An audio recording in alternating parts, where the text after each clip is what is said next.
Hello everyone, my self doctor Amit Kumar. आज हम कुछ ऐसे रूप डिस्कस करेंगे जो काफी सिमिलर लगते हैं और हम लोग उसमें बहुत कंफ्यूज होते हैं और वो बहुत कॉमनली यूज रूब्रिक्स है जो कि हमारे लिए बहुत जरूरी होता है जिनको समझना। इनमें सबसे पहला रूब्रिक जो आता है वो है delusion hindered he is. Second rubric है delusion seized as if. Third rubric है एंगर इंटरप्शन फ्रॉम। और फोर्थ रूब्रिक है डिस्टर्ब एवर्स टू बी। अब हम एक एक करके देखते हैं कि इनका क्या मीनिंग है और इनमें डिफरेंस क्या है।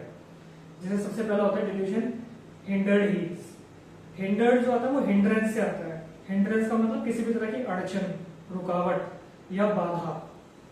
ठीक है, तो इसको हम एक तरह से इस तरह सोचते हैं, मान लो एक रेस हो रही है, ठीक है, स्मूथ ट्रैक है तो रेस आराम से हो जाती है। अब मान लो उसी रेस को हम बाधा दौड़ बना देते हैं, यानी कि हर्डल रेस, बीच बीच में हमने हर्डल लगा दिए, तो रेसर अभी भी भागेगा लेकिन उसको बीच बीच में कूद कूद के जाना होगा।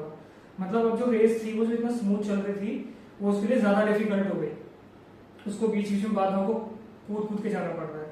अब मान लो हमारे पास 5 रेसर्स हैं तो पांचों को वो हर्डल्स क्रॉस करनी पड़ रही है, लेकिन हो सकता है एक ऐसा हो जिसको हर्डल की वजह से बहुत परेशानी हो रही है, उसको हर्डल को बहुत फील करे।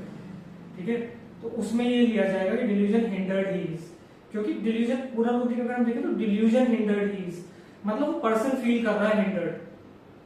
बाकी भी रेसर भाग रहे हैं, हो सकता है वो हिंडर्ड ना फील करें, वो अपना कूद कूद कर अपना निकल जाए, बट वो हिंडर्ड फील कर रहा है। तो ये चीज बहुत इंपॉर्टेंट होती है, हमें रूब्रिक ऐसा होल देखना होता है। ठीक है, तो इसको हम केसेस में कैसे देख सकते हैं आए दिन। जैसे मान लो कोई लेडी है, उसको रिस्ट में पेन हो रहा है, अब उसको डेली घर का काम करना होता है, चाकू से सब्जी काटनी होती है, बच्चों को खाना देना होता है, तैयार करना होता है। अब वो बोलती है कि डॉक्टर साहब मुझे बड़ी परेशानी होती है इस दर्द की वजह से, मैं अपना काम ठीक से नहीं कर पाती, बीच बीच में कभी कभी मेरे को थम जाना पड़ता है, कभी मेरे को बीच में थोड़ा आराम करना पड़ता है, बहुत डिफिकल्टी होती है, बहुत दर्द होता है, बहुत बहुत दिक्कत आती है, और जो काम मैं 5 मिनट में कर देती हूँ या 10 मिनट में कर देती हूँ उसमें मुझे आधा घंटा लग जाता है। ठीक है, तो ये इस तरह की फीलिंग होती है हिंडर्ड की। अब ये शॉर्ट टर्म पे भी हो सकती है, लॉन्ग टर्म पे भी हो सकती है।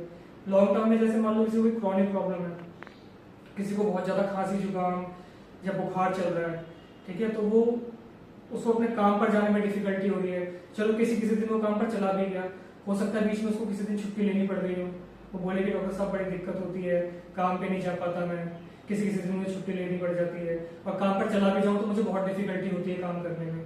तो हिंडर्ड में ना कभी भी प्रोसेस पूरी तरह से रुकता नहीं है, मतलब ऐसा नहीं कि उसका काम पूरी तरह स्टॉप हो गया या उसने छुट्टी ले ली, परमानेंट है, काम पे जाना ही छोड़ दिया, वो जा रहा है। हो सकता है बीच में किसी एक आध दिन छुट्टी लेनी पड़ गई हो, लेकिन फिर भी वो जा रहा है, अपने काम को कंटिन्यू रखे हुए है। तो ये चीज है हिंडर्ड में। ठीक है, काम हो रहा है, बीच बीच में अड़चने आ रही है, ये अड़चन को समझना इंपॉर्टेंट है।